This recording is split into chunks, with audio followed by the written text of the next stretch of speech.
Don't move. I want everyone to see what poverty looks like drowning in our family's crystal. Daxon Ashford III sneered as he lifted the baccarat goblet high above Seraphina Cross's head. The 14-year-old's grin spread wider as expensive Chateau Margaux wine, worth $3,000 per bottle, cascaded down her face. Crimson liquid soaked into her $25,000 peach silk gown, while 300 guests gasped in collective shock. Lavinia Ashford applauded as though her son had performed a Broadway finale. Spectacular, Daxon darling. She really does look the part now, doesn't she? Her manicured fingers, adorned with $200,000 in diamonds, held up her rose gold iPhone to capture every humiliating second. Thaddeus Ashford approached slowly, his $12,000 Italian leather shoes clicking against imported marble. His cold steel eyes never blinked. "Do try not to stain our Persian carpets," he murmured with calculated cruelty. "Each one cost more than your entire education. These charity galas weren't designed for your kind of people." Seraphina stood completely motionless. Wine dripped from her diamond earrings, ran down her neck, pulled at her feet. Not one person in that ballroom understood the catastrophic mistake they'd just made. They had publicly humiliated the one woman capable of bankrupting their entire financial empire with a single phone call. Before we continue this story, comment below and tell us which country you're watching from. And make absolutely sure you hit that subscribe button, because tomorrow's story involves a secret billionaire and a revenge plot worth $8 billion. Swarovski crystal chandeliers, each worth $500,000, illuminated the Ashford Foundation's ballroom with golden light. Hand-carved marble columns imported from Carrara, Italy stretched toward 20-foot ceilings. 300 of Manhattan's wealthiest elite turned as Seraphina Cross made her entrance. Her custom peach silk gown caught every light perfectly. At 41 years old, Seraphina commanded attention not through volume or flash, but through the kind of presence that comes from building a $4.7 billion fortune from absolutely nothing. She had created Apex Renewable Capital in a cramped studio apartment 15 years ago. Today, it managed $15 billion in clean energy investments across 43 states. Solar farms generating 800 megawatts across Nevada. Wind installations throughout Texas producing enough energy to power 600,000 homes. Hydroelectric projects in the Pacific Northwest worth $2.3 billion. Her innovations had revolutionized sustainable infrastructure investing, generating annual returns of 18%, while traditional energy portfolios struggled to reach 7%. Pension funds, sovereign wealth managers, university endowments. They all competed desperately for allocation space in her funds. But what nobody in this ballroom knew, what no financial journalist had ever uncovered, was that Seraphina Cross had secretly donated $500 million to causes across America over the past decade. Children's hospitals, scholarship programs for underprivileged students, housing initiatives in forgotten neighborhoods, legal defense funds for workers facing discrimination. Every single donation made anonymously through carefully structured charitable trusts. Tonight was supposed to honor her work in clean energy innovation. The Ashford Foundation had been courting her company for 8 months, desperate to secure a $650 million strategic partnership that would save their struggling energy division from bankruptcy. Miss Cross, several business associates stepped forward to greet her, their practiced smiles hiding their eagerness to network with someone managing $15 billion. But before Seraphina could respond, a disturbance rippled through the gathered crowd. Daxon Ashford III shouldered his way through guests, crystal goblet filled with wine slushing in his hand. His prep school blazer was deliberately untucked, his striped tie loose, a calculated display of teenage rebellion that reeked of inherited privilege.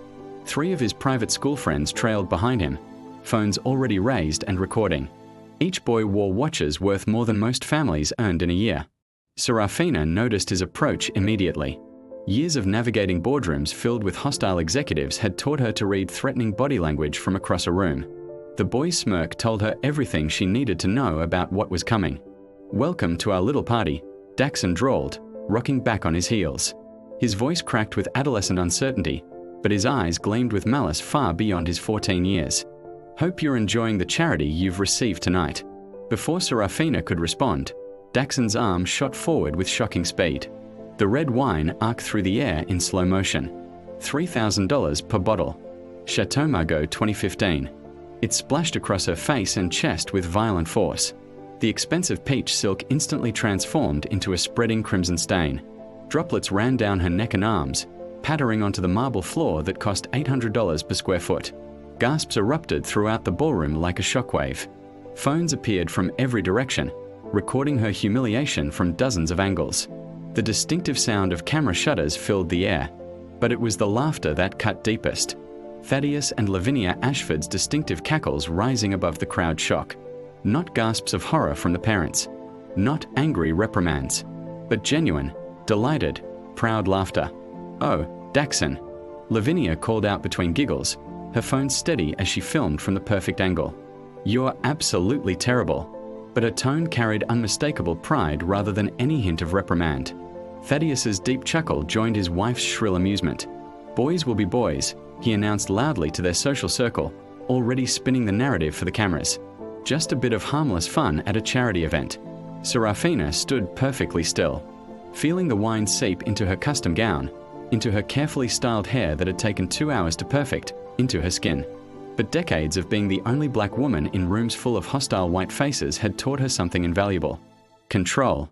Her face remained neutral, almost serene. She reached for a napkin offered by a horrified waiter whose hands trembled as he extended it. "What's wrong?" Daxon taunted, high on his assumed immunity from consequences. "Cat got your tongue. Or did the wine wash away whatever you were planning to beg for?" Seraphina dabbed at her neck with deliberate calm. The silence stretched like a rubber band about to snap, making Daxon's smirk waver slightly as 300 pairs of eyes watched her reaction. She knew this moment would define everything that followed, so she chose her reaction with surgical precision. "Thank you," she said softly, her voice carrying clearly in the tense quiet despite speaking barely above a whisper. "You've just clarified my final decision with perfect clarity." Confusion flickered across Daxon's face. He had expected tears. Anger. A public scene he could twist later to paint her as unstable and emotional. Instead, she moved past him with measured steps, heading directly for the stage where she was scheduled to deliver her keynote address. Wine dripped from her arms onto the stairs as she ascended. The spotlights felt hotter than usual, highlighting every stain, every drop.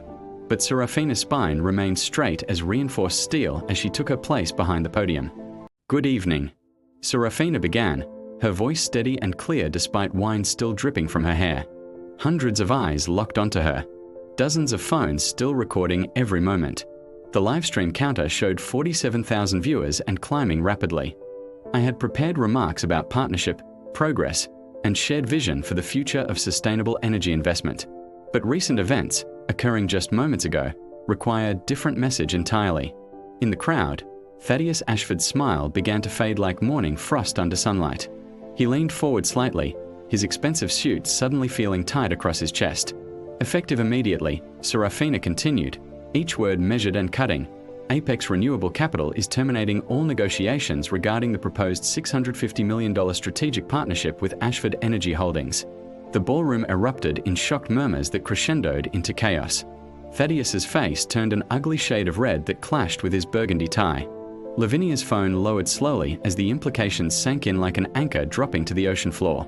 "Our company was founded on 3 core values," Seraphina stated, her voice cutting through the noise like a surgical blade. "Integrity, respect, and dignity for all human beings. We choose our strategic partners based on demonstrated alignment with these principles through both public actions and private conduct." She could see Thaddeus starting to push through the crowd, his face contorted with rage and disbelief. Security guards stepped forward, uncertain whether to intervene. But Seraphina wasn't finished. "Tonight has made it abundantly and irrevocably clear that this alignment does not exist," she continued. To quote someone in this room just minutes ago, "Boys will be boys." Her eyes found Thaddeus in the crowd, then swept to Daxon, whose earlier bravado had been replaced by growing uncertainty. "And companies will be companies. We all make our choices. We all live with the consequences of those choices. I choose to walk away from toxicity, no matter how profitable the alternative might appear in quarterly earnings reports." The silence in the ballroom was absolute now. Even the servers had stopped moving, trapped in the gravity of the moment. Seraphina's wine-soaked gown continued to drip onto the stage, each drop echoing like a gavel falling in a courtroom. "Furthermore," she added, her voice gaining strength, "Apex Renewable Capital will be immediately divesting our $83 million position in Ashford Capital Holding stock. We will also be recommending to our network of institutional investors, who collectively manage over $400 billion, that they conduct thorough due diligence on their exposure to any Ashford family enterprises. Gasps rippled through the financial professionals in attendance. An $83 million stock dump would crater Ashford's share price. But the recommendation to other institutional investors? That could trigger a cascade worth billions in market capitalization losses. "I wish you all a lovely evening," Seraphina concluded, stepping back from the podium with the same measured grace she'd shown throughout. She moved toward the stairs, leaving the Ashford family to face a sea of cameras now turned their way.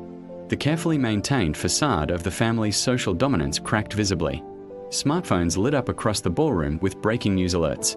Financial news apps pushed notifications. Twitter exploded with hashtags. In one instant, their son's cruel prank had cost them $650 million in lost partnership revenue. But the real damage was only beginning. The empire built on 5 generations of privilege and financial manipulation had just been shaken to its foundation by a woman who refused to play victim to their games. The click of Seraphina's heels echoed across the stage as she descended the stairs. Her composure remained intact despite wine still dripping from her ruined $25,000 gown. Behind her, the ballroom erupted into chaos. Reporters who had been covering the gala social pages now shouted questions with renewed urgency. Financial analysts pulled out phones to check market implications. Board members of various companies began nervous conversations about their Ashford exposure. Miss Cross. Miss Cross. Voices competed for her attention.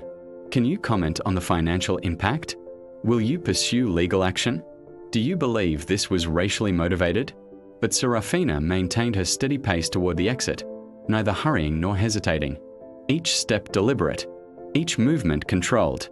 Thaddeus Ashford's voice boomed across the room, cutting through the chaos. "This is ridiculous." A complete overreaction to harmless teenage mischief. He was already on his phone, red-faced and gesturing wildly. "Get me Richard from the board." Now, Daxon stood frozen where Seraphina had left him. The empty wine goblet still dangled from his fingers. His previous smugness had evaporated completely, replaced by the dawning realization that actions have consequences even for those born into wealth. Lavinia's shrill command cut through the noise. "Delete those videos. All of you, delete them right now." She noticed dozens of guests uploading footage to social media. Her perfectly manicured hands grabbed at nearby phones desperately. But it was already far too late. Kieran Ashworth burst through the lobby doors, his tablet clutched in his hands.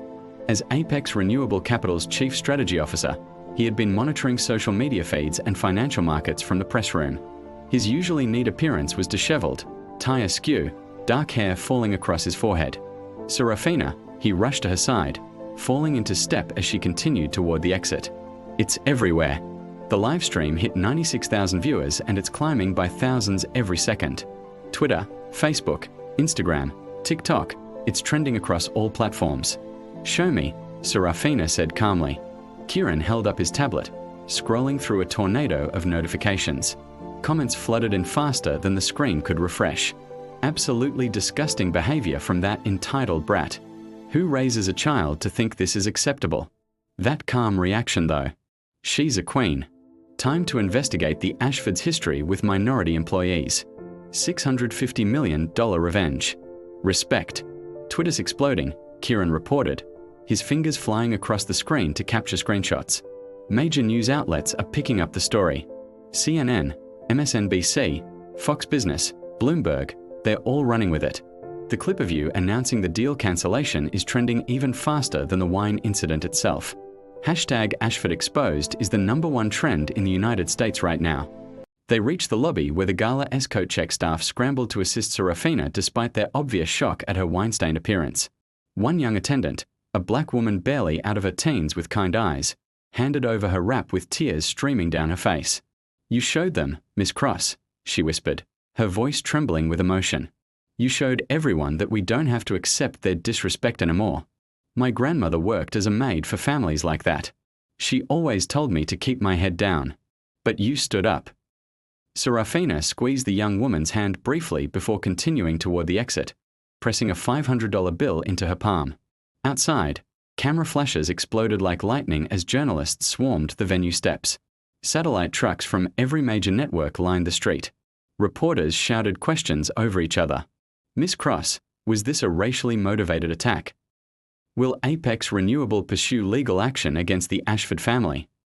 What message do you have for other executives facing discrimination? Can you comment on the financial impact of this decision? Kieran stepped forward, shielding Seraphina as a driver pulled up in the black Tesla Model S Plaid. Miss Cross will release a formal statement through proper channels tomorrow morning. No further comments tonight. Through the tinted windows, Seraphina watched the chaos recede as they pulled away from the curb. Her phone buzzed constantly with messages from board members, industry colleagues, journalists, and even competitors offering support. She silenced it, finally allowing herself to feel the weight of the evening pressing down on her shoulders. The Ashford stock is already dropping in after-hours trading, Kieran reported from the seat beside her, still monitoring the fallout on his tablet. Down 7% in the first 20 minutes. Asian markets open in 40 minutes. And it's going to be brutal. Financial analysts are already downgrading their price targets. Their PR team will push back hard tomorrow, Seraphina said, watching the city lights blur past. Have our legal department ready. Thaddeus won't take this lying down. Men like him never do. Already coordinating with Tatiana, Kieran confirmed. But Seraphina, he hesitated, choosing his words carefully. This is bigger than just a cancelled deal now. The public response. People are seeing this as a watershed moment. You're becoming a symbol for something larger.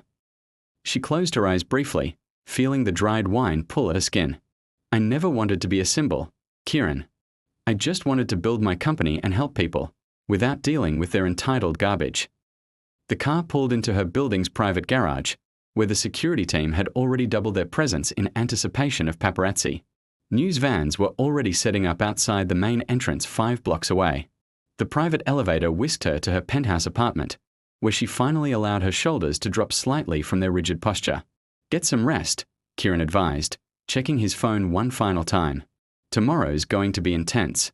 I'll have a full media strategy and financial impact analysis ready by 7 a.m. Tatiana's already drafting protective legal filings. Alone in her apartment, Seraphina finally peeled off the ruined gown, letting it pool on the marble floor of her bathroom.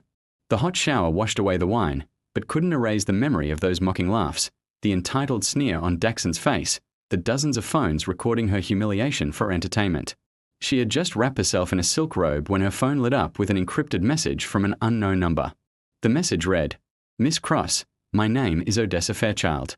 I worked for the Ashford family for 27 years as their private estate manager. What happened to you tonight was not an isolated incident. I have documents, recordings, and evidence of things they have done that would destroy them completely.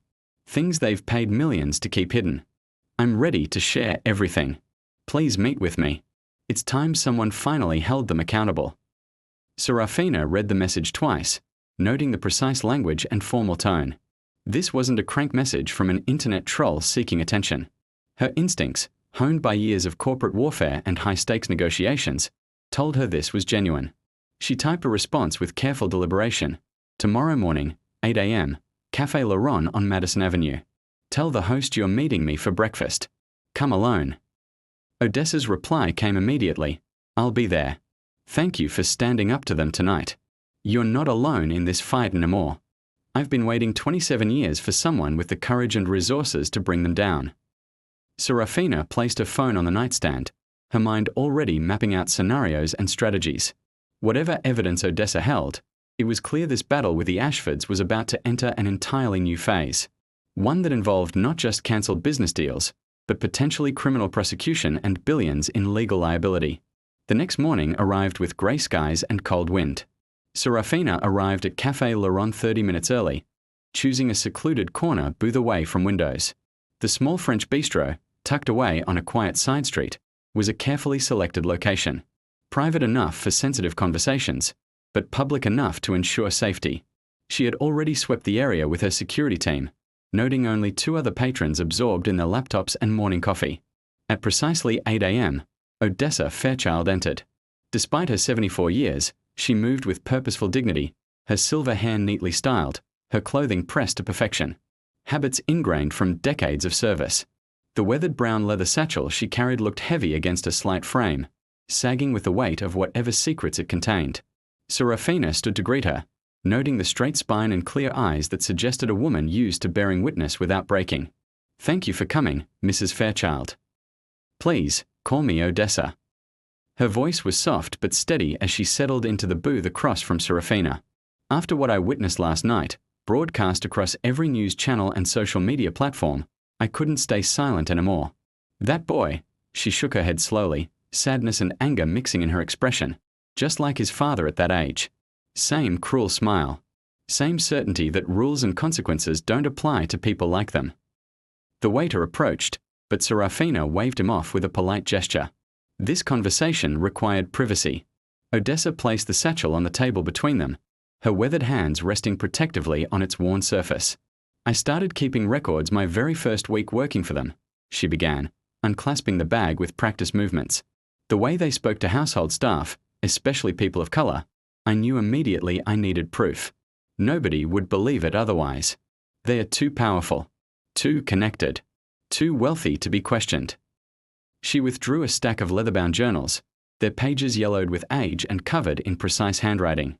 27 years of daily logs. Every racist comment. Every firing without proper cause. Every harassment complaint that mysteriously disappeared. Every worker cheated out of fair wages. All documented with dates, times, witnesses, and outcomes. Seraphina opened the first journal, dated April 1997. Odessa's handwriting was precise and methodical, each entry marked with meticulous detail. The very first page documented Thaddeus's father, old Cornelius Ashford, berating a black groundskeeper with racial slurs until the man quit in tears, then laughing about saving money on severance payments. They never saw me as a threat, Odessa continued, removing more items from the satchel with careful reverence. I was just the help. Invisible. They would say and do anything in front of me, never considering that I might be paying attention, might be remembering, might be documenting everything. She placed a small digital recorder on the table between them. Modern technology, sleek and professional, incongruous next to the weather journals. 10 years ago, when these devices became small enough to hide, I started carrying this everywhere. The things they discussed over family dinners, private phone calls in their study, arguments in the wine cellar when they thought no staff were present. She pressed play. Thaddeus Ashford's voice filled their corner of the quiet cafe, crystal clear and unmistakable. Plant something incriminating in his office. Make it look like embezzlement. Everyone knows those people can't be trusted with money anyway. We'll have him arrested, fired, and blacklisted before he can hire a lawyer. The recording continued with details about fabricating evidence against a South Asian executive who had discovered accounting irregularities in Ashford Holdings. Seraphina's jaw tightened as she listened. How many recordings do you have? Hundreds, Odessa replied quietly.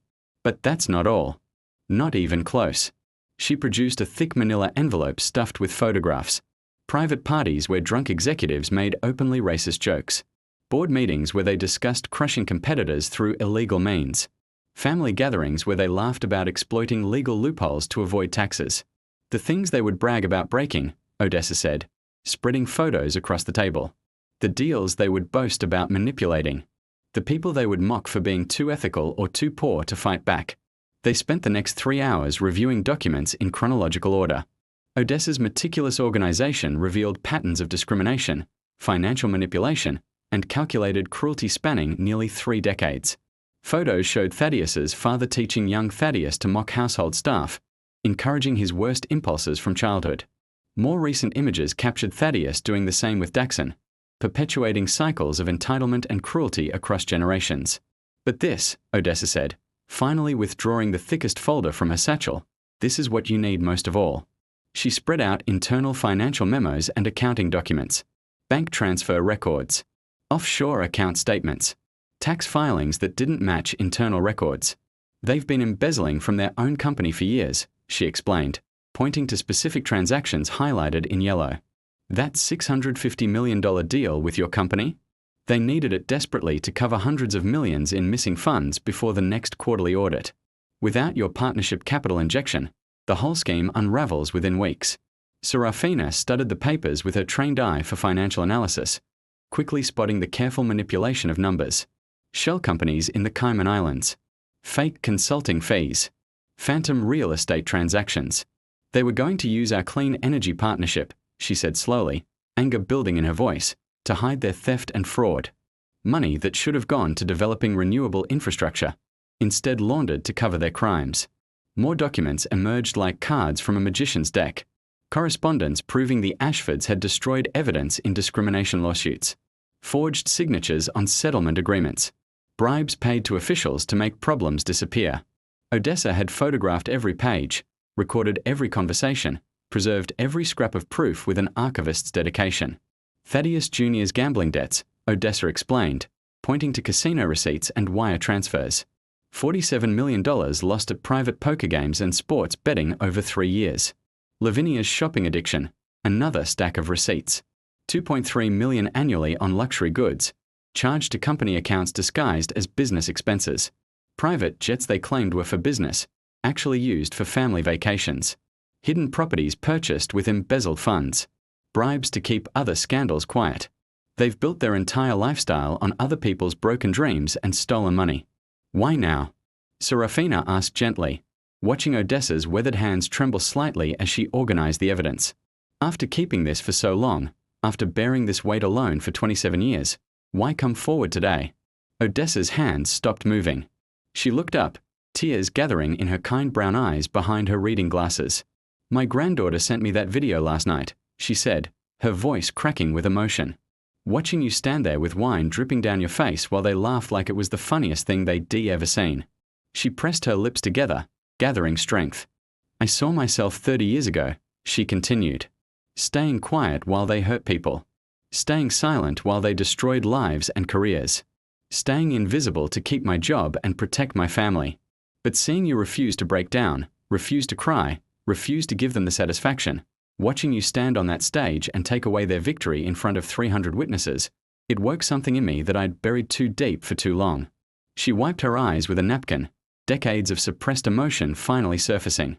I'm 74 years old now. Too old to fear their retaliation. Too tired of carrying this burden alone. And finally, I found someone with the resources and courage to use this evidence properly. Seraphina reached across the table, covering Odessa's weathered hands with her own. They will try to discredit you, she warned. Try to paint you as a disgruntled employee seeking attention or revenge. They'll use every weapon they have, and they have considerable weapons. Let them try, Odessa's voice strengthened, steel entering her tone. Every document is dated and notarized. Every photo has metadata proving when and where it was taken. Every recording is timestamped and backed up in multiple secure locations. I knew someday, someone would need to expose them properly. So I made absolutely sure everything would hold up in any court, any investigation, any scrutiny. They spent several more hours meticulously reviewing the evidence. Odessa's documentation was forensic in its detail. Dates, times, witnesses, consequences.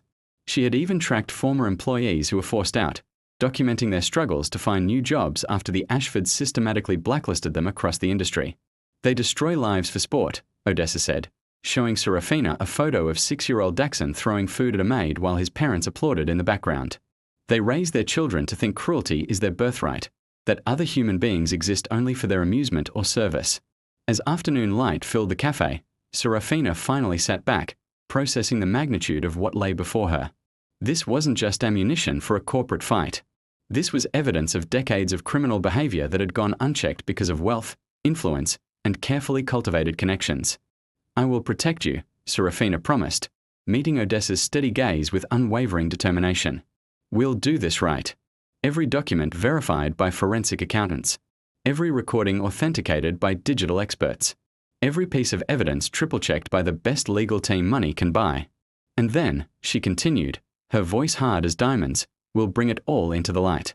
Not just for what they did to me, but for everyone they've hurt over 30 years. Every worker they cheated. Every career they destroyed. Every family they damaged for their own profit and entertainment. Odessa nodded, relief visible in the slight softening of her shoulders, the burden finally beginning to lift. It's time someone showed them they're not above the law, she said firmly. That money and family names can't buy them out of everything. That eventually, justice catches up with even the most powerful criminals. The afternoon sun cast long shadows through Apex Renewable capitalist glass-walled boardroom as Seraphina spread Odessa's documents across the polished conference table. Kieran paced behind her, scrolling frantically through social media reactions on his tablet. Tatiana Volkov, their chief legal counsel, methodically sorted evidence into categories, her sharp eyes growing darker with each new revelation. "The scope of this is staggering," Tatiana said in her precise accent, holding up a particularly damning financial document. Tax fraud totaling $347 million over 15 years. Embezzlement exceeding $200 million. Witness tampering in at least 12 federal cases. They've been operating like an organized crime syndicate masquerading as a legitimate corporate dynasty. Kieran paused his pacing, tablet glowing in his hands. The public's still solidly on our side after last night's incident. That video hit 53 million views across all platforms. Corporate watchdog groups are calling for SEC investigations. Labor rights organizations are demanding. His words cut off abruptly as his tablet chimed with an urgent alert. Then Seraphina's phone buzzed.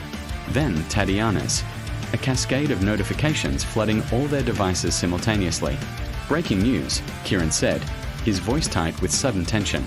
Thaddeus Ashford just filed a massive lawsuit. He looked up from his screen, face grim as stone. They're claiming defamation, tortious interference, and breach of contract, seeking $1.2 billion in damages. He scrolled faster, reading the filing details. "They're calling you emotionally unstable, Seraphina, saying you manufactured a racial incident to void a binding agreement for competitive advantage, claiming you have a documented history of volatile behavior and paranoid accusations toward business partners." Seraphina stood perfectly still, watching notifications flood her phone screen like a digital avalanche. Major networks were already running the story with breaking news banners. The Ashford PR machine had mobilized with stunning speed and precision. "They're painting me as mentally unstable," she said quietly, her voice steady despite the accusation's severity, "saying I have a history of erratic decision-making and unfounded racial paranoia." Her fingers tightened imperceptibly around her phone. Tatiana grabbed the remote control, turning on the conference room's wall-mounted screens. Every news channel showed Thaddeus Ashford on the courthouse steps, looking appropriately somber in an expertly tailored charcoal suit that probably cost $15,000. His voice played through the speakers, practice concern dripping from every word. "Miss Cross's shocking and completely unprofessional behavior has forced us to take this legal action to protect our company, our employees, and our shareholders. Her unfounded accusations and erratic decision-making have already cost innocent shareholders hundreds of millions in market value losses. We tried to handle this privately and professionally, but her continued instability and public attacks leave us absolutely no choice but to pursue every legal remedy available." "Bastard," Kieran muttered under his breath, furiously taking notes on his tablet. He's trying to completely reframe the entire narrative before we can respond. "Make himself the victim of your supposed instability." The screen split to show paid legal commentators and media analysts debating Seraphina's mental state and business judgment. One suggested she clearly had anger management issues that made her unfit for corporate leadership. Another questioned whether she was truly qualified to run a major investment firm managing billions. A third mentioned vague previous incidents without specifying any actual details, letting viewers' imaginations fill in the blanks. "They're using every single racist dog whistle in the book," Tatiana growled, her accent thickening with anger. "The angry black woman stereotype. Implications of professional incompetence. Questioning her emotional stability. All designed to undermine her credibility before she can present any evidence." Phones began ringing throughout the office. Then more phones. Then all the phones. Business partners wanting explanations. Board members demanding emergency meetings. Journalists seeking official comments. Investors expressing concern about leadership stability. "Get everyone in here," Seraphina ordered, her voice cutting through the rising chaos like a blade. Full executive team. Department heads. Senior portfolio managers. Now. Within 30 minutes, Apex Renewable Capital's senior leadership filled the conference room. Some looked worried, others visibly angry. All were fiercely loyal to Seraphina and the company she'd built from nothing. "The Ashfords just declared war," she began, standing at the head of the table with commanding presence. "They're betting they can bury the truth under frivolous lawsuits and character assassination. They think their money, their family connections, and their 5 generations of privilege make them untouchable." She gestured to Odessa's meticulously organized evidence covering the table. "They're wrong." James Martinez, the chief financial officer, raised his hand with visible concern. "We are already seeing significant market impact. 3 major partners have requested emergency review meetings. Our stock is down 12% in after-hours trading. Institutional investors are getting nervous." And dropping further, added Sarah Chen, head of operations. The uncertainty is spooking everyone. If this continues, we could see a cascade effect. Kieran projected financial models onto the wall screens, red numbers and downward trending graphs filling the displays. We can weather a 20% market cap drop without affecting core operations, he explained. Our balance sheet is strong. Cash reserves are healthy. But anything more than that starts affecting project timelines and our ability to close new deals. Banks get nervous. Partners start hedging. Then we don't wait for them to destroy us slowly, Seraphina said firmly. Tatiana, how fast can your team verify and authenticate all of Odessa's evidence?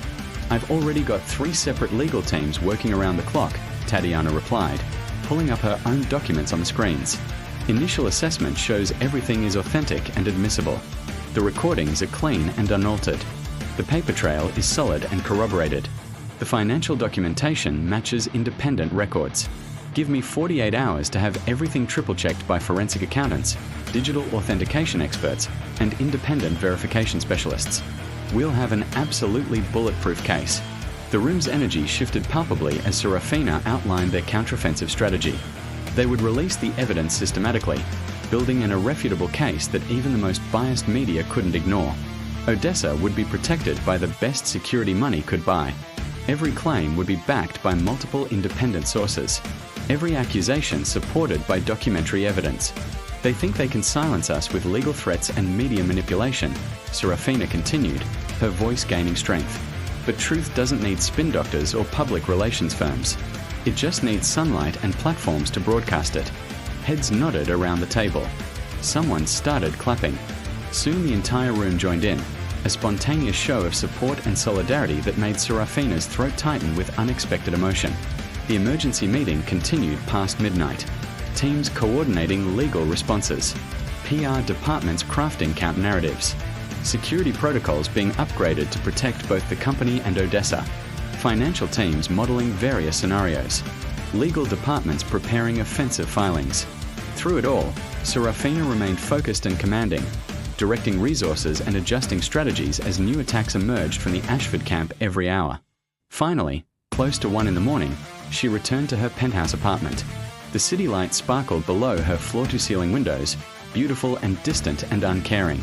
She changed into silk pajamas, trying to unwind her mind, but thoughts kept racing through scenarios and contingencies and potential attacks. At 2 a.m., she still lay awake, staring at the ceiling while her mind refused to quiet. The rhythmic whir of helicopter blades suddenly cut through the night silence. News crews circling her building, hoping to catch footage they could use against her. Their searchlights occasionally swept past her windows, casting strange moving shadows across her bedroom walls like mechanical vultures. She grabbed her phone, checking the latest updates despite knowing she should try to sleep. More coordinated attacks. More carefully planted stories in friendly media outlets. More manufactured lies designed to make her look irrational, dangerous, mentally unstable.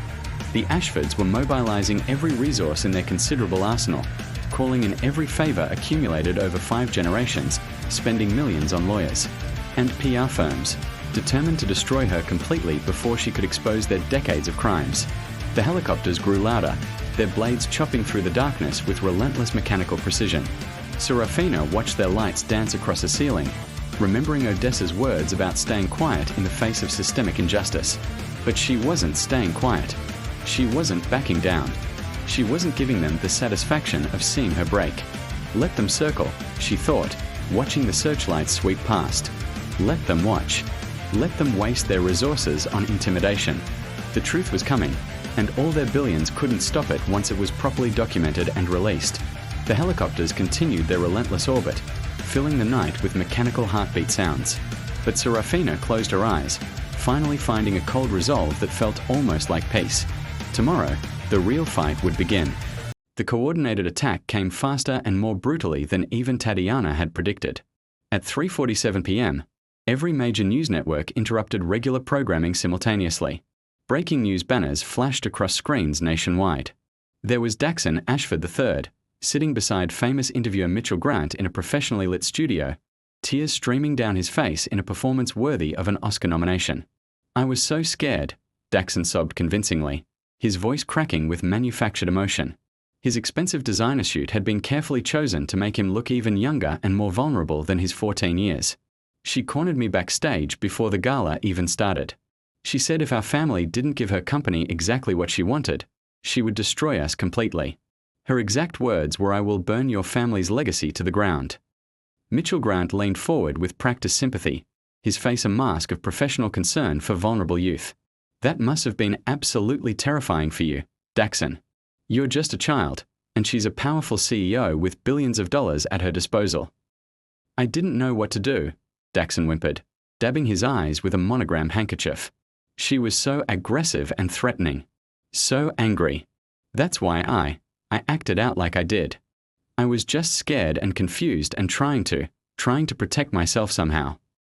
The camera cut to Lavinia Ashford sitting beside her son, holding his hand with maternal devotion. Her earlier hysteria had been replaced by cold, calculated composure. No child should ever feel threatened by a CEO having a temper tantrum over business negotiations, she said with perfectly modulated outrage. Miss Cross clearly has deep-seated anger issues that make her dangerous and unfit for corporate leadership. Seraphina's phone exploded with notifications. Kieran was calling. Tatiana was texting. Board members were emailing urgent requests. But she couldn't look away from the screen as Thaddeus Ashford appeared, looking appropriately grave and concerned. "We didn't want to release this footage," he said with performative reluctance. "We hope to protect everyone involved and handle this privately. But given the vicious public attacks on our family's reputation, the threats to our business, and the danger to our son, we feel the public deserves to see the complete truth." The screen switched to grainy security footage. It showed what appeared to be Seraphina approaching Daxon in a dimly lit hallway backstage at the venue. The timestamp matched the gala date and time. The figure's body language appeared aggressive and threatening. Her finger jabbed toward Daxon's chest as he cowered against the wall like a frightened child.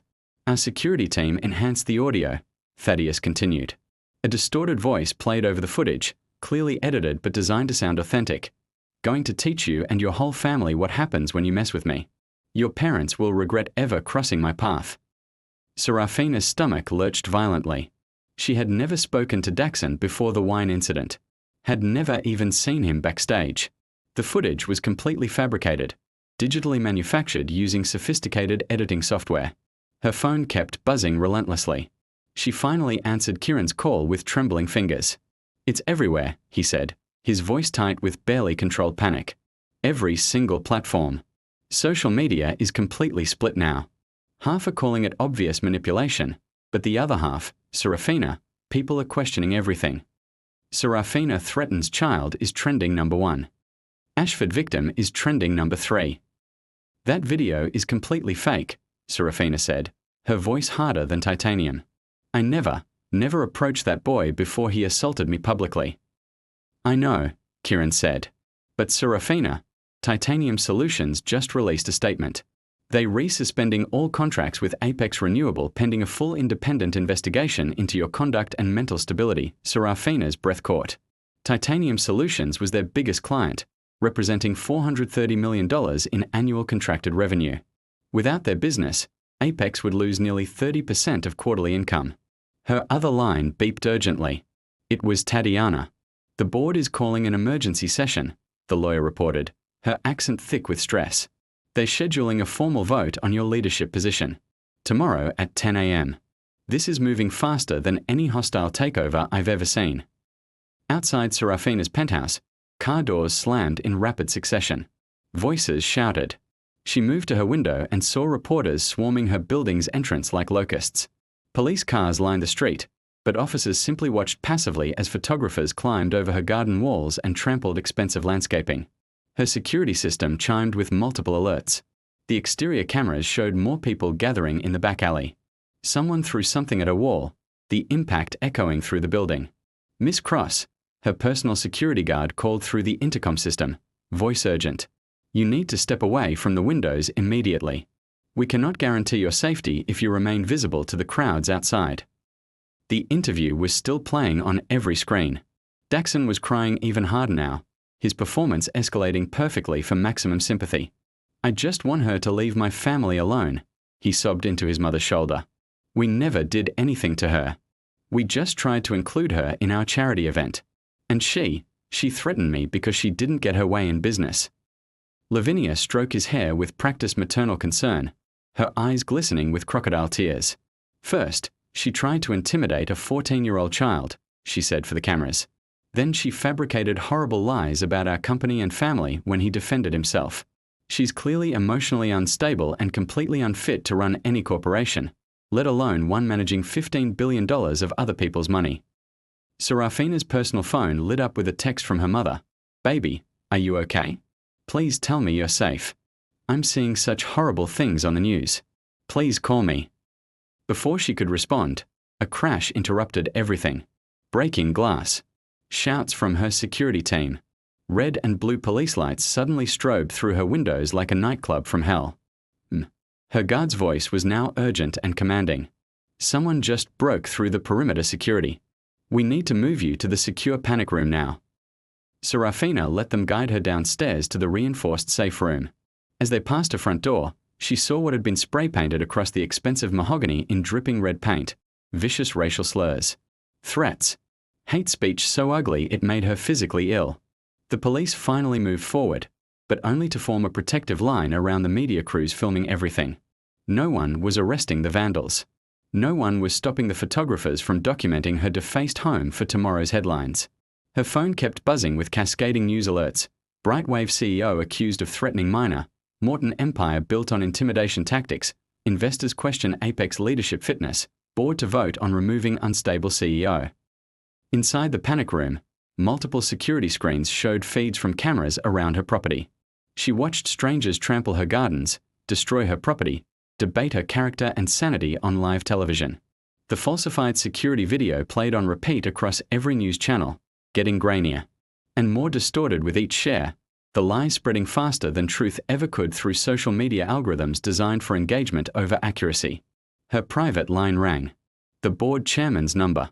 "Seraphina, given these extremely serious allegations and the video evidence presented, we've scheduled an emergency vote for tomorrow morning at 10 a.m. regarding your position as Chief Executive Officer. I strongly suggest you bring legal representation and prepare a defense." She ended the call without responding, her hands steady despite everything crumbling around her. On every screen, Daxon's tearful face played on an endless loop.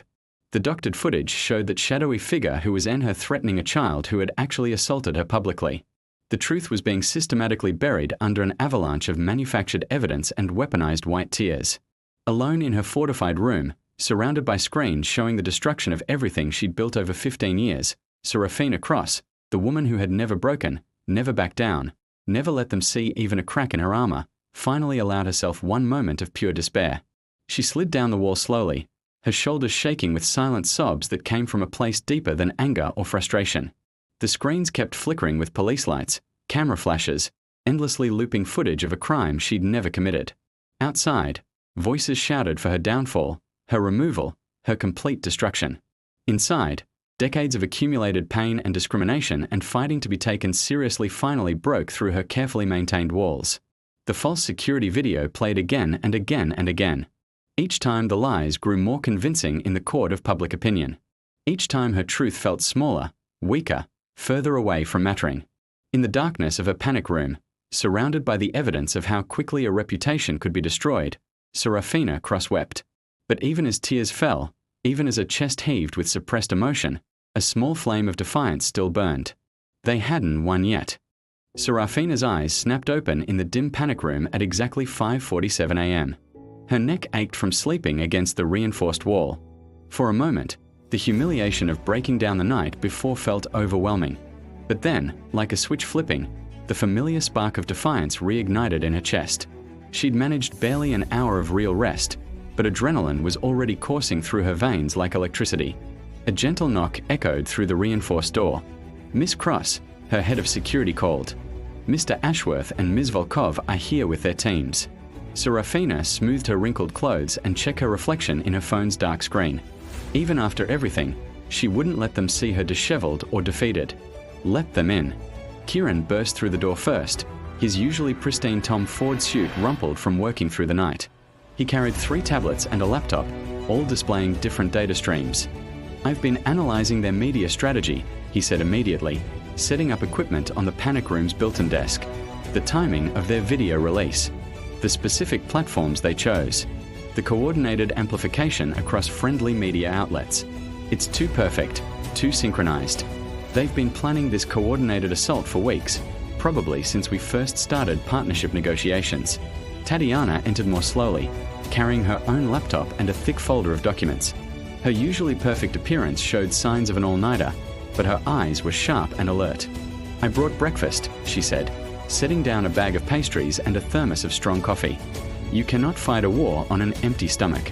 My grandmother taught me that during the Soviet collapse." The familiar scent of coffee filled the small room as Tatiana poured. Seraphina accepted the cup gratefully, the warm ceramic grounding her. "Show me that fabricated video again," Seraphina commanded, setting her cup down with careful precision. Not the broadcast version. The raw file they submitted to news networks. Kieran pulled up the security footage on his largest tablet.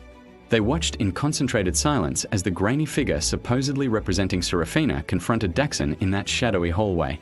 "Play it frame by frame," Seraphina ordered. "Slow it down as much as possible." They analyzed each moment meticulously, looking for inconsistencies and digital artifacts. Tatiana took detailed notes while Kieran marked timestamps of suspicious segments. There, Seraphina suddenly pressed pause, her finger stabbing at the screen. "Look at the reflection in that brass door handle." They all leaned closer to examine the curved metallic surface.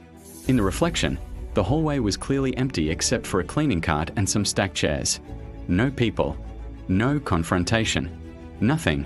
"What's the timestamp?" Seraphina demanded. 1942-15, Kieran read, his voice gaining excitement. "But in the main footage at that exact timestamp, that's when you're supposedly threatening Daxon right there in that hallway." Seraphina's eyes lit up with cold triumph. "The reflection doesn't match the action," she said.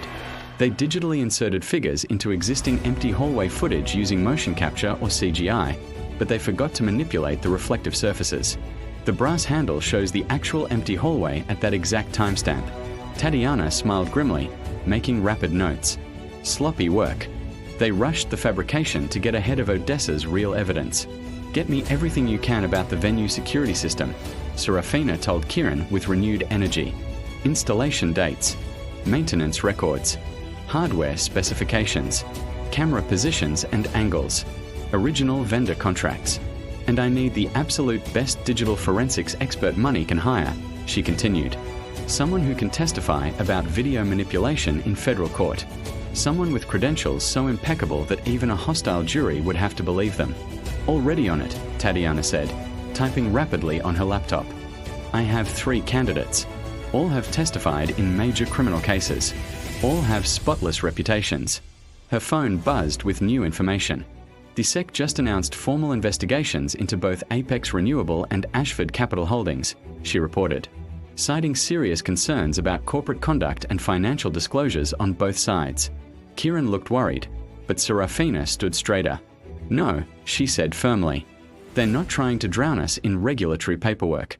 They're giving us a federal platform to present Odessa's evidence about their financial crimes. Everything she documented about embezzlement, tax fraud, money laundering, it just became directly relevant to an official government investigation." She moved to the tactical desk, spreading out papers with renewed purpose. "The board meeting is in 4 hours, she said. "They expect me to come groveling, playing defense against Daxon's fabricated accusations, begging to keep my position." "But you're not going to do that," Tatiana said. It wasn't a question. "No," Seraphina replied, her voice growing stronger with each word.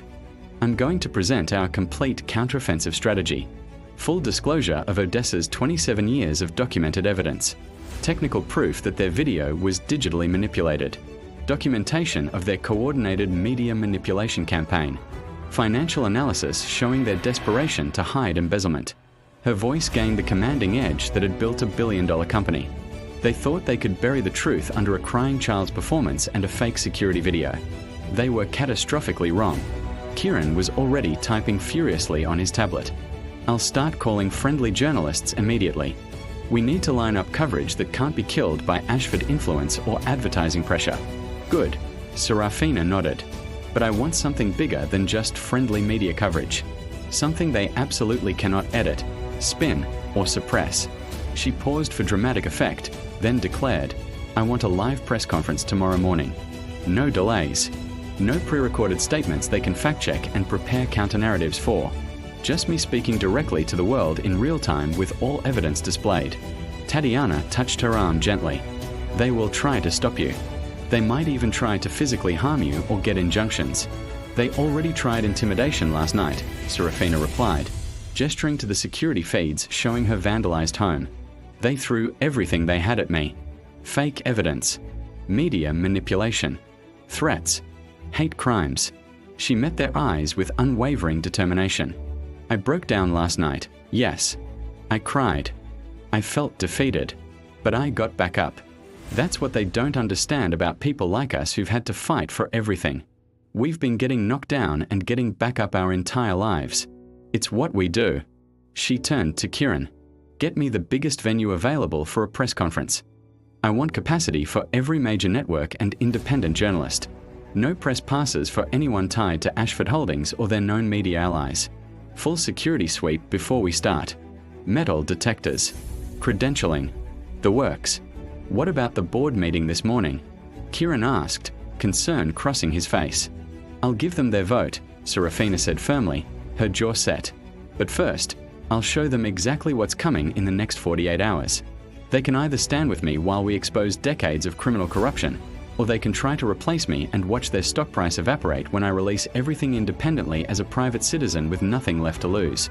She squared her shoulders, feeling strength flow back into her spine like steel reinforcement. The woman who had wept alone in the darkness was still there, still part of her. But she wasn't broken. She was transformed. Like carbon compressed into diamond, she had emerged harder, sharper, more dangerous than before. Kieran, start calling venues for the press conference. Tatiana, we need to organize Odessa's files for maximum impact and legal admissibility. I want a clear, irrefutable timeline of their crimes that a sixth grader could follow. Her phone buzzed with another alert. More reporters requesting comments. More investors expressing concern. More social media debates about her character and mental fitness. Let them talk, she thought, deleting the notifications. Let them speculate and scheme and spin their manufactured lies. Tomorrow she would speak her truth with evidence they couldn't refute, and no amount of money or manipulation could drown out her voice when backed by 27 years of meticulous documentation. Seraphina gathered her materials, checked her reflection one final time in a small mirror, and lifted her chin with characteristic defiance. Time to remind them exactly who I am. The morning sun cast long shadows across the hastily assembled outdoor stage at Grand Plaza Conference Center. Camera crews from every major network jostled for optimal position, while hundreds of phones pointed upward like a forest of digital witnesses. The air crackled with electric tension as Seraphina Cross emerged from the wings at exactly 9 a.m. Her steps measured and deliberate despite knowing 87 million people were watching the live stream. She wore a crisp white Armani suit, a deliberate choice that created stark visual contrast with her wine-stained peach gown from the gala. Her heels clicked against the wooden platform as she approached the podium with unhurried confidence. Behind her, a massive 80-foot LED screen hummed to life, dominating the stage like a digital truth-teller. Good morning, she began, her voice clear and unwavering despite everything that had happened. 3 days ago, a 14-year-old boy poured $3,000 wine on my head while his parents laughed and filmed it for entertainment. Today, I'm going to show you why that moment wasn't just about ruined silk or public humiliation. It was about exposing decades of hidden corruption that has cost investors billions of dollars and destroyed countless lives. She gestured to the massive screen where the Ashford's doctored security footage began to play. This video was released 48 hours ago claiming to show me threatening Daxon Ashford III backstage. Watch very carefully. The footage rolled in slow motion, every frame magnified for the assembled crowd and millions watching remotely. Seraphina's laser pointer highlighted specific details with surgical precision. Notice the reflection in this brass door handle at timestamp 1942:15, she said, circling the curved metallic surface on the giant screen. While the main footage shows two people in heated confrontation, the reflection clearly shows an empty hallway with only a cleaning cart and stacked chairs. No people. No confrontation. Nothing. Audible gasps rippled through the crowd like a wave. Reporters leaned forward, fingers flying across keyboards. Photographers zoomed in on the screen, capturing the damning reflection for tomorrow's front pages. But don't just take my word for it. Seraphina continued smoothly. Technical experts in white lab coats stepped forward from the wings, each carrying credentials and digital analysis equipment. They presented their qualifications to the audience: MIT doctorates, FBI forensic training, testimony in dozens of high-profile criminal cases. Dr. Sarah Walsh, a renowned digital forensics expert with 20 years of experience, stepped to a second podium with her laptop. The video file contains clear markers of Adobe Premiere Pro editing software and After Effects compositing, she explained in a crisp Boston accent, displaying metadata on the screen. Timestamp data embedded in the file shows significant manipulation occurring at 3:47 a.m. yesterday morning, exactly 6 hours before its public release. The figures were digitally inserted using motion capture technology and CGI rendering, then composite onto existing security footage of an empty hallway. She pulled up technical analysis showing digital artifacts, compression inconsistencies, and lighting mismatches that proved manipulation. Furthermore, Dr. Walsh continued, the audio was fabricated using AI voice synthesis technology. Spectral analysis shows it doesn't match Miss Cross's actual voice patterns, pitch, or speech cadence. It's a sophisticated deepfake, but still detectable with proper forensic tools. Seraphina clicked to the next slide as the experts stepped back. But this fabricated video isn't just about one fake piece of evidence, she stated, her voice carrying clearly across the hushed crowd. This is about decades of systematic abuse and criminal corruption that the Ashford family desperately needed to hide. She motioned off stage with a graceful gesture. Miss Odessa Fairchild, please join me. Odessa walked slowly to the podium, carrying her weathered leather satchel. Despite the massive crowd and cameras, the elderly woman's hands were steady as she withdrew a stack of worn notebooks. For 27 years, I worked in the Ashford household as their private estate manager. Odessa's soft voice carried through the professional microphone system. I documented everything I witnessed. Every discriminatory action. Every illegal financial transaction. Every crime they committed believing themselves untouchable. She opened the first journal, dated April 1997. March 15, 1995, she read in a clear, steady voice. Thaddeus Ashford ordered me to falsify cleaning staff payroll records, deducting hours from immigrant workers who couldn't protest without risking deportation. When I hesitated, he told me, and I quote, "They're lucky to be here at all. They'll take whatever we give them or go back where they came from." She continued reading entries, each more damning than the last. The crowd listened in absolute silence, broken only by the sound of journalists typing frantically. Then the recordings played over the massive speaker system. Plant evidence if you have to. Everyone knows those people are inherently dishonest anyway. His word against ours? We win every time. Another recording. The offshore accounts in the Caymans are perfect. Transfer another $40 million through the shell companies. Make it look like consulting fees. The auditors are too stupid to trace it, and even if they do, we own half the regulatory board. Recording after recording played. Discussions of tax evasion. Plans to destroy evidence. Racist commentary about employees. Schemes to manipulate financial reports. Seraphina stepped forward again as the final recording ended. What you're hearing isn't just workplace misconduct or bad behavior, she said, each word precise and cutting. This is organized criminal activity spanning 3 decades. She clicked through financial documents displayed on the massive screen. Bank transfers highlighted in yellow. Offshore account statements. Tax returns that didn't match internal records. Shell company structures designed to hide embezzlement. These records show systematic wage theft exceeding $127 million over 20 years, she stated. These memos detail intentional discrimination in hiring practices that cost the company $83 million in legal settlements they tried to hide from shareholders. And these emails, she paused for dramatic effect, clicking to communications marked highly confidential, prove the Ashfords plan to use our $650 million partnership to hide $470 million in embezzled funds before their next quarterly audit. The crowd erupted in shocked murmurs that crescendoed into chaos. Cameras swiveled between Seraphina and the damning evidence displayed in high resolution. Seraphina pulled up internal correspondence on the screen, emails between Ashford executives panicking as they scrambled to destroy records. They never intended to honor our partnership contract honestly, she continued. They needed our capital injection to cover missing money before federal auditors discovered their decades-long embezzlement scheme. Money that should have gone to developing renewable energy infrastructure, creating jobs, and fighting climate change, was instead stolen to cover Thaddeus's $47 million gambling debts and Lavinia's $2.3 million annual shopping addiction. She displayed casino receipts, credit card statements, wire transfers to luxury retailers, all charged to company accounts disguised as business expenses. But perhaps most disturbing, Seraphina said, her voice hardening, is their response to being exposed. New photos appeared on the screen. Her vandalized home with racial slurs spray-painted across the door. Threatening messages sent to her office. Hate mail received in the 48 hours since the gala. When they couldn't silence me with lawsuits and legal intimidation, they resorted to hate crimes and fabricated evidence, she stated. When they couldn't bully me with financial pressure and institutional power, they attacked my character with manufactured deepfake videos and coached their child to perform victimhood for cameras. She faced the cameras directly, addressing not just the assembled press but millions watching worldwide. To the board members of Apex Renewable Capital currently debating my leadership, she said, her voice carrying absolute authority, "This is why I cannot and will not be removed as Chief Executive Officer. Not because I cling to power or position, but because removing me would reward criminal intimidation and systematic corruption. It would tell every corrupt dynasty in America that they can maintain control through fear, fabrication, and the weaponization of wealth against truth."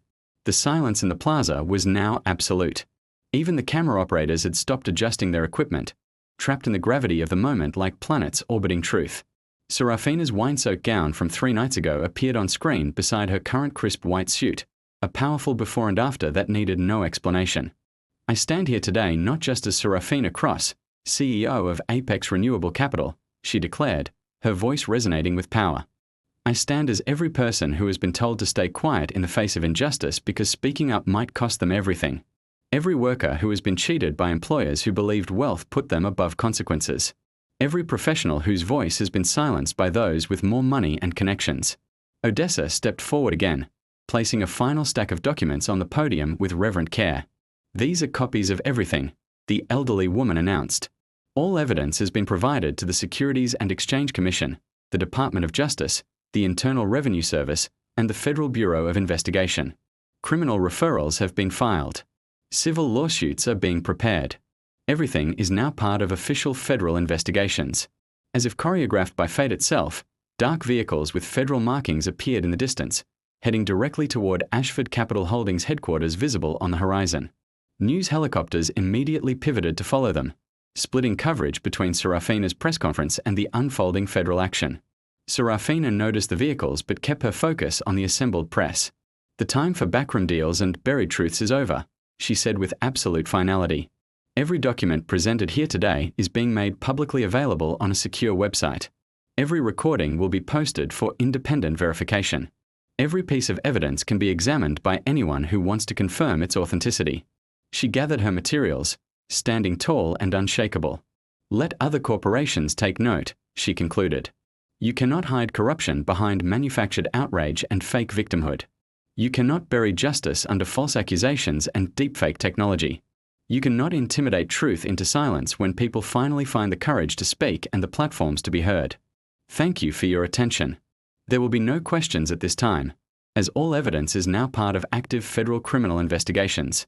The reporters erupted in shouted questions, but Seraphina turned gracefully away from the podium. She helped Odessa collect her precious journals, supporting the older woman's elbow as they walked off stage together with dignity intact. Behind them, the massive screen displayed a frozen frame of the doctored video with its fatal reflection flaw highlighted in glowing red circles. Undeniable. Irrefutable. Damning. As they reached the wings, Kieran rushed forward with his tablet displaying cascading updates. "The board just emailed," he said breathlessly. "They're postponing the removal vote indefinitely. Actually, they're issuing a statement of full confidence in your leadership. And our stock, Seraphina, it's already climbing. Up 18% in the first 20 minutes since you started speaking." Seraphina nodded acknowledgement, but her eyes were fixed on the federal vehicles now visible through gaps in the crowd, converging on Ashford headquarters like birds of prey. The wheels of justice, slow but inexorable, were finally turning. Odessa squeezed her arm gently. "They thought they could break you," she whispered, tears of vindication in her eyes. "They forgot something important," Seraphina replied, watching the federal agents approach the gleaming corporate towers. "Truth doesn't break under pressure. It only gets stronger, harder, more dangerous to those who tried to bury it. You cannot hide corruption behind manufactured outrage and fake victimhood. You cannot bury justice under false accusations and deepfake technology. You cannot intimidate truth into silence when people finally find the courage to speak and the platforms to be heard. Thank you for your attention. There will be no questions at this time, as all evidence is now part of active federal criminal investigations. The reporters erupted in shouted questions, but Seraphina turned gracefully away from the podium. She helped Odessa collect her precious journals, supporting the older woman's elbow as they walked off stage together with dignity intact. Behind them, the massive screen displayed a frozen frame of the doctored video with its fatal reflection flaw highlighted in glowing red circles. Undeniable. Irrefutable. Damning. As they reached the wings, Kieran rushed forward with his tablet displaying cascading updates. The board just emailed, he said breathlessly. They're postponing the removal vote indefinitely. Actually, they're issuing a statement of full confidence in your leadership. And our stock, Seraphina, it's already climbing. Up 18% in the first 20 minutes since you started speaking. Seraphina nodded acknowledgement, but her eyes were fixed on the federal vehicles now visible through gaps in the crowd, converging on Ashford headquarters like birds of prey. The wheels of justice, slow but inexorable, were finally turning. Odessa squeezed her arm gently. They thought they could break you, she whispered, tears of vindication in her eyes. They forgot something important, Seraphina replied, watching the federal agents approach the gleaming corporate towers. Truth doesn't break under pressure. It only gets stronger. Harder. More dangerous to those who tried to bury it. The glass doors of Ashford Capital Holdings headquarters reflected the midday sun like a fortress of light about to fall. Inside, employees pressed against windows in horror, watching federal vehicles surround their building with military precision. Thaddeus Ashford stood in his top-floor executive office, his hands shaking as he yanked open mahogany desk drawers, stuffing papers frantically into his $20,000 leather briefcase. Sweat darkened his expensive collar as documents scattered across Italian marble floors. Shut everything down, he barked into his phone, his voice cracking with barely controlled panic. Delete all the servers. I don't care about protocols or data retention laws. Do it now. The elevator chimed repeatedly as federal agents ascended floor by floor, systematically securing exits and confiscating computers. Thaddeus loosened his burgundy silk tie, glancing desperately between his private executive elevator and the emergency stairwell. His $12,000 shoes clicked against marble as he paced like a trapped animal. Footsteps echoed in the hallway outside, growing closer with every heartbeat. FBI. Stop where you are. The command boomed through his office door like thunder. Thaddeus slammed the elevator call button repeatedly, cursing when nothing happened. Security had already disabled it remotely at federal request. He spun toward the emergency exit and burst through the stairwell door, taking concrete steps 2 at a time. His expensive shoes skidded on polished surfaces as his briefcase banged against metal railings. 6 floors down, he heard doors banging open above him. Radio chatter echoed through the stairwell. An agent called out his position.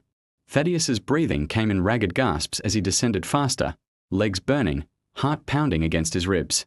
On the ground floor, he shoved through the emergency exit into blinding sunlight and instant chaos. News cameras swung toward him like weapons. Photographers surged forward. Reporters shouted questions over each other. He sprinted across the plaza, his $20,000 briefcase flailing wildly, his perfect hair falling across his sweating forehead. Thaddeus Ashford, freeze. Federal agent. He ignored the commands, running faster toward the underground parking garage. His tie whipped behind him. His jacket flew open. 20 yards. 15 yards. 10 yards. The first federal agent caught him at full sprint, tackling him from behind with professional efficiency. Thaddeus's feet left the ground. Time seemed to slow as he fell forward, unable to break his fall with hands reaching for escape. His face met concrete with a sickening crack that echoed across the plaza. Blood erupted from his nose, staining his white Brioni collar crimson. The briefcase burst open on impact, scattering incriminating documents across expensive paving stones like confetti of corruption. Cameras clicked rapidly from every angle, capturing his humiliation in high-definition detail. News helicopters circled overhead, broadcasting his fall live across the nation to 43 million viewers. Thaddeus thrashed and cursed, blood dripping down his chin, mixing with tears of rage and disbelief. Get off me. Do you know who I am? He screamed, spitting red. My family built this city. We own half the judges in this state. Thaddeus Ashford, the agent replied with professional calm, tightening handcuffs around his wrists. You're under arrest for conspiracy to commit fraud, embezzlement, obstruction of justice, witness tampering, tax evasion, and money laundering totaling $470 million. You have the right to remain silent. Across town in the Ashford family's Fifth Avenue mansion worth $67 million, another team of federal agents surrounded the property. Lavinia Ashford stood in her marble foyer in designer sleepwear worth $8,000, watching through floor-to-ceiling windows as federal vehicles rolled up a circular driveway like an invading army. "They can't do this," she hissed, furiously deleting messages on her rose gold iPhone. "We are Ashfords. We are untouchable." Agents knocked once on the carved mahogany door worth $45,000, then broke it down with a battering ram when she didn't respond within 30 seconds. Lavinia screamed as they entered, dropping her phone in panic. She tried to crush it under her designer heel, but an agent swept it away with a gloved hand before she could destroy evidence. Attempting to destroy evidence, he noted coldly, securing the device in a clear evidence bag. Add that to the charges, along with obstruction of a federal investigation. Lavinia fought as they placed her in handcuffs, her $400,000 diamond bracelet clinking against cold steel. "My lawyer will destroy all of you," she shrieked, her perfect makeup running with tears of outrage. "Every single one of you will be unemployed by tomorrow." "Your lawyer is currently being investigated too, Mrs. Ashford," the agent replied evenly, leading her outside where news crews had already gathered like vultures, "for his role in helping you hide $83 million in offshore accounts and obstruct multiple federal investigations." Her designer silk robe worth $6,000 fluttered in the wind as cameras documented her perp walk to a waiting federal vehicle. The woman who had filmed Seraphina's Humiliation for entertainment now had dozens of cameras recording her own downfall for history. Inside the mansion, investigators methodically swept each of the 37 rooms. They found partially shredded documents in Thaddeus's study worth millions in evidence, hidden safes behind priceless artwork containing $12 million in cash, a basement server room filled with computers frantically wiping data in real time. Computer forensics teams set up equipment immediately, beginning the painstaking process of recovering deleted files that would prove decades of conspiracy and financial crimes worth billions in criminal liability. At Daxon's exclusive private school, where tuition cost $85,000 annually, counselors and child protective services representatives waited in the headmaster's office. Daxon slouched in an oversized leather chair, his earlier confidence completely evaporated. His ice blue eyes showed genuine fear for the first time in his privileged life. "But I didn't do anything wrong," he protested weakly, his voice cracking. "My parents said it was just. They told me. I thought, your parents," the counselor interrupted gently but firmly, "taught you some very harmful and illegal things. They coached you to lie on national television. They used you as a weapon in their criminal conspiracy. We are here to help you understand why what they did was wrong, and why the choices they made have serious consequences for everyone involved." Daxon would spend the next year in mandatory counseling and community service, working with the communities his family had exploited for generations. His $2.3 billion trust fund frozen pending investigations. His inheritance contingent on genuine rehabilitation and restitution. By 6 p.m. that evening, the financial markets had delivered their own verdict. Ashford Capital Holding stock had collapsed 87% before trading was permanently halted. $9.4 billion in market capitalization evaporated in 6 hours. Banking partners severed all relationships. Investment firms dumped positions at any price. The board voted unanimously to remove all family members from every position. Bankruptcy filings would be submitted within 48 hours. News anchors across every network delivered the same story with barely concealed satisfaction. The Ashford financial dynasty, built over 5 generations and once worth nearly $9 billion, has collapsed in a single day following federal arrests and revelations of systematic fraud spanning 3 decades. Federal prosecutors are calling it one of the largest corporate criminal conspiracies in American history. In offices across America, workers gathered around screens, watching justice unfold with visceral satisfaction. The mighty had fallen. The corrupt had been exposed. The powerful had been held accountable. And it had all started with one woman refusing to stay silent when wine was poured on her head. At Daxon's exclusive private school, where tuition cost $85,000 a year, counselors and child protective services representatives waited. Daxon slouched in an oversized leather chair, his earlier confidence gone. His ice blue eyes showed genuine fear for the first time. "But I didn't do anything wrong," he protested weakly, his voice cracking. "My parents said. They told me." The counselor interrupted gently but firmly. "Your parents taught you some very harmful and illegal things. They coached you to lie on national television. They used you as a weapon. We are here to help you understand why what they did was wrong. Daxon would spend the next year in mandatory counseling and community service, working with the very communities his family had exploited. His $2.3 billion trust fund was frozen, his inheritance contingent on genuine rehabilitation. By 6 p.m. that evening, the financial markets delivered their own verdict. Ashford Capital Holdings stock collapsed 87% before trading was permanently halted. $9.4 billion in market capitalization evaporated in 6 hours. Banking partners severed all ties. The board voted unanimously to remove all family members from every position. News anchors across every network delivered the same story with barely concealed satisfaction. The Ashford financial dynasty, once worth nearly $9 billion, has collapsed in a single day. Federal prosecutors are calling it one of the largest corporate criminal conspiracies in American history. And it had all started with one woman refusing to stay silent when wine was poured on her head. 3 months later, sunlight streamed through the glass walls of Apex Renewable Capital's boardroom. Seraphina sat at the head of the table. "I believe this board owes you a profound apology, Seraphina," the lead director began. "Our faith should have been unwavering." Seraphina raised her hand gracefully. What matters isn't doubt in the face of sophisticated attacks. What matters is standing together when truth is finally revealed. The first item on the agenda was a vote of confidence, all in favor of not only reaffirming Seraphina Cross as CEO, but commending her extraordinary courage, the director announced. Every hand around the table shot up. The vote was unanimous. Spontaneous applause echoed off the glass walls like audible vindication. Kieran stepped forward, his excitement palpable. "I have extraordinary news. Titanium Solutions, our largest client, has not only reinstated their full contract, they've increased their commitment by 40% to $600 million.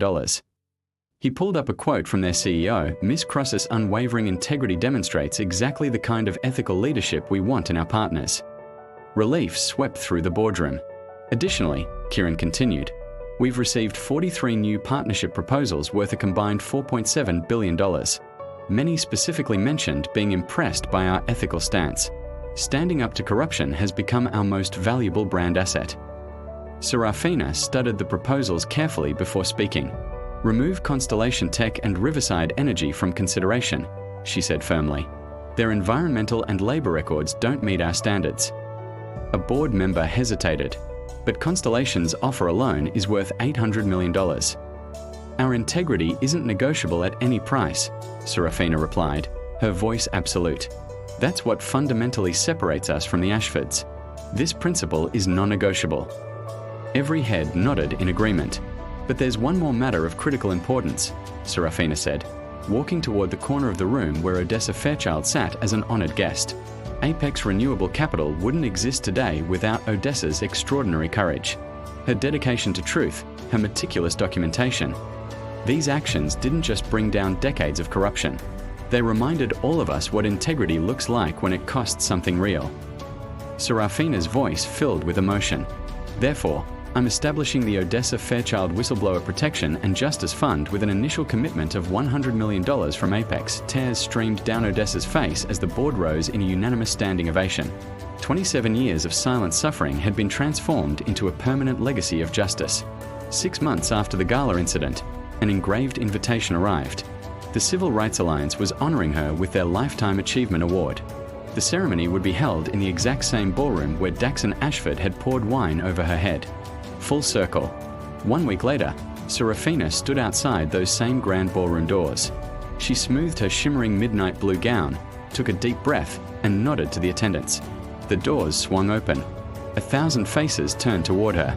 Then the entire crowd rose as one, erupting in thunderous applause. Seraphina walked forward with measured grace, moving through an ocean of support and respect. The same crystal chandeliers sparkled, but their light felt warmer now.